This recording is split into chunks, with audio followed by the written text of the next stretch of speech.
Bueno, muy feliz de estar acá con el alcalde, con ustedes. Primera vez que vengo a Barranquilla, pero a Colombia ya perdí la cuenta, ¿no? Me faltaba hacer un cheque en esta ciudad. Bueno, a mí me tocó hacer los Juegos de Lima, y lo asumí con 2 años, 10 meses exactos antes de la fecha de inauguración, ¿no? O sea, con un tiempo bastante corto y contra el reloj, ¿no? Lo primero que hice fue evaluar qué infraestructura teníamos, qué infraestructura se había prometido y ver cómo reducir eso y hacerlo eficiente, ¿no? Porque lo que hay que pensar en estos juegos no es en el evento mismo. El evento va a ser muy potente, va, digamos, a mover la economía, va a poner a Barranquilla en el mapa de la región, pero hay que pensar en el día después, ¿no? Porque, digamos, béisbol acá se juega bastante, es un deporte, creo que el segundo, tercero después del fútbol, ¿no? Pero en el Perú no es tanto. Entonces teníamos un estadio de béisbol que tiene sus tribunas, pero con espacios para hacer tribunas temporales, ¿no? Entonces esas tribunas temporales, después terminados los juegos, se desmontaron y se construyó mucho también pensando en el mantenimiento, ¿no? Porque uno no puede tener lo que no puede mantener, ¿no? Y el impacto que iba a causar también en la juventud.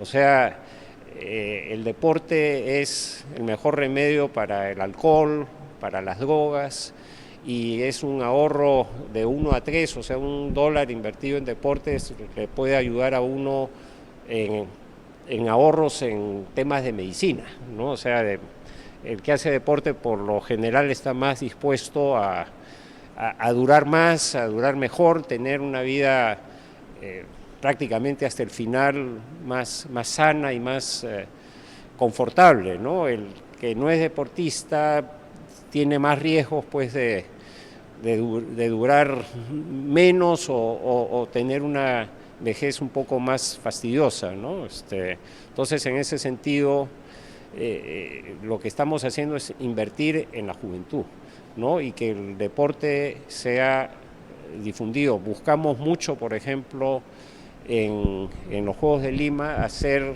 la infraestructura en zonas populares, ¿no? Algunos amigos me decían, oye, pero se va a mostrar esta cosa que no es, ¿no?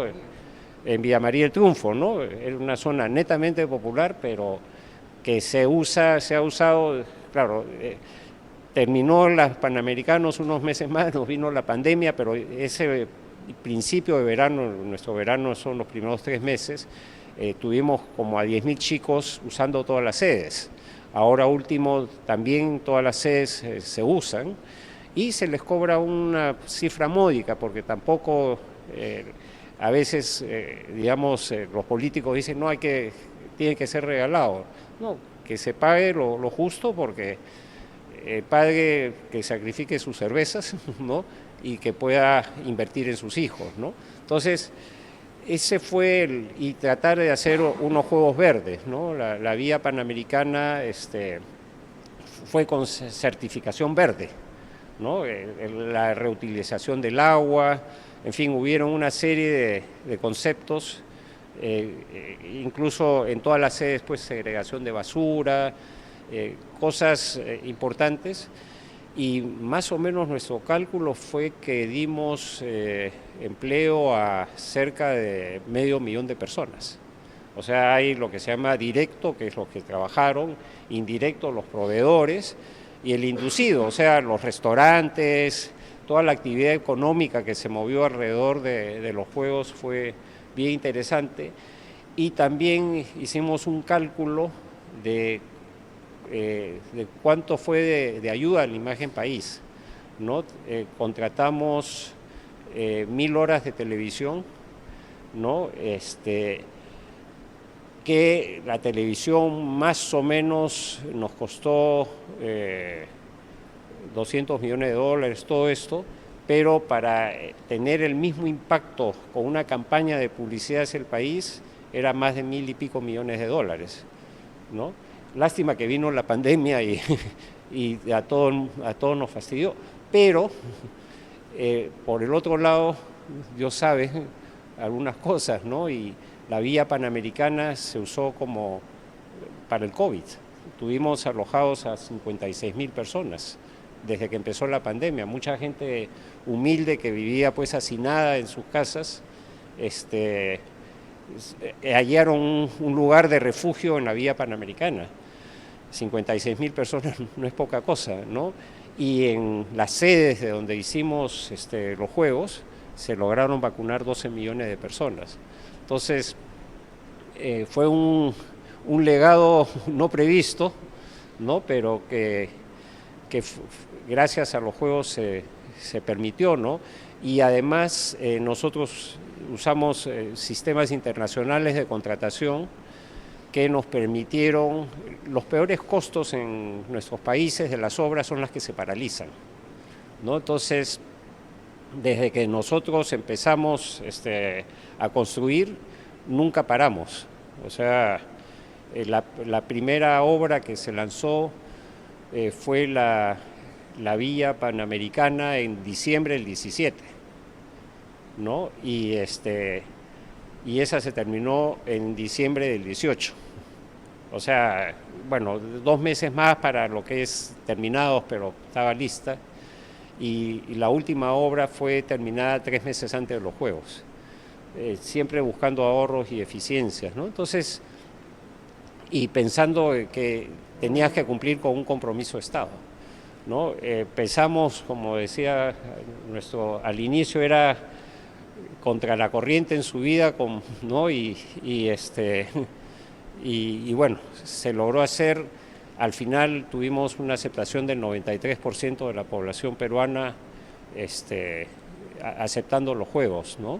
Y los sistemas que usamos nosotros de contratación han servido, por ejemplo, para la reconstrucción que tuvimos por el fenómeno del Niño en el año 17, ¿no? Y también para, digamos, avanzar en la obra pública, ¿no? Lamentablemente ojalá se pudiera utilizar más estos sistemas sin necesidad de un contrato con el exterior. Nosotros sí hicimos un convenio de gobierno con los británicos, porque la otra opción era tener con alguna de estas empresas de auditoría internacionales, ¿no? que te organizan y que pueden ser más caras, y además tuvimos o sea, no era para comprarles a ellos, sino para asesorar, ¿no? Y con la experiencia que ellos tenían y de poder captar expertos de otros países, ¿no? Que habían pasado por situaciones similares, nos permitió pues ahorrar equivocarnos, ¿no? Y eso creo que un poco de resumen, ¿no? Como le decía al alcalde de Lima hace un par de meses cuando nos visitó, el hecho de que nosotros seamos sucesores o que vengamos después de ciudades como Lima, como Santiago en el 2023, nosotros luego en el 2027 nos antepone un gran reto, porque Barranquilla es una ciudad intermedia en un país como Colombia y no estamos acostumbrados a ver en el cartel de los Panamericanos las justas más importantes después de los Olímpicos a una ciudad intermedia como Barranquilla. Estamos acostumbrados a oír de Ciudad de México, de Lima, de Sao Paulo, de Montreal, de Los Ángeles y ahora de Barranquilla. Así que lo primero que vamos a hacer es tener la oportunidad de que el mundo del deporte y el mundo panamericano nos conozca, desde Canadá hasta Argentina, que se metan en Google literalmente y busquen qué es Barranquilla, para el que no nos conoce, y eso va a ser en sí un gran impacto. Pero segundo, la oportunidad de mostrarnos nuestra capacidad de trabajar, nuestra capacidad de acoger a los visitantes y segundo, nuestra capacidad de generar cambios de largo aliento, como este legado centroamericano que ahora tenemos que repotenciar. Es un gran reto y tenemos mucho que aprenderle a personas y a instituciones que ya lo han hecho antes, pero estamos muy confiados que lo vamos a poder hacer. Aprendiendo de ese legado, trabajamos desde que Lima estaba arrancando a hacer los Juegos, es decir, a llevarlos a cabo. Nosotros ya estábamos haciendo visitas a la dirigencia panamericana para pedirle que queríamos hacernos a los Juegos del 2027, pero que nos los entregaran rápido, para que pudiéramos planificar con tiempo y de esa manera ahorrar en costos de infraestructura y de logística, que sale caro cuando uno no tiene el tiempo para planificar a tiempo. Equivocarnos y durar el tiempo necesario planificándolo bien para que cuando uno llega al terreno no se equivoque en el terreno, porque ese es, como lo decía Carlos, el error más costoso. Así que estamos confiados de que lo podemos hacer bien, de que podemos además utilizar parte de la infraestructura que ya existe, pero aprender de los aciertos y los errores de quien lo hizo bien antes y al mismo tiempo poder darle un sentido de la importancia que esto reviste a todos los barranquilleros y a los colombianos. Para nosotros es muy importante porque aunque faltan 5 años, 5 años es muy poco para organizar unos juegos que son tan importantes, tan grandes, pero además que pueden dejar tanto para Colombia y para Barranquilla, porque estos no son unos juegos de Barranquilla, aunque lleven su nombre, estos son unos juegos de todo un país. Y además nos dan la importancia de darle esa plataforma a nuestros atletas locales a que sin mucho esfuerzo puedan clasificarse, ojalá, para los Olímpicos, que serían un poco tiempo después. Entonces esta es una plataforma también para impulsar. Por eso hemos hablado con el ministro del Deporte que dentro de los elementos de infraestructura, de logística, tiene que haber uno que hemos llamado la ruta a los Panamericanos, en donde queremos apoyar a los deportistas locales y nacionales para que se preparen y puedan hacer unas buenas justas y que de esa manera esta sea una plataforma para seguir creciendo el medallero, pero también creciendo, como lo dijo Carlos, el sentido del deporte. Y siempre lo hemos dicho y lo repetimos, el deporte no te hará necesariamente un profesional, pero sí te hará un mejor ser humano. Y ahora me robo las palabras de Carlos, te hará un ser humano más saludable, que nos hará, además, ahorrar costos en salud.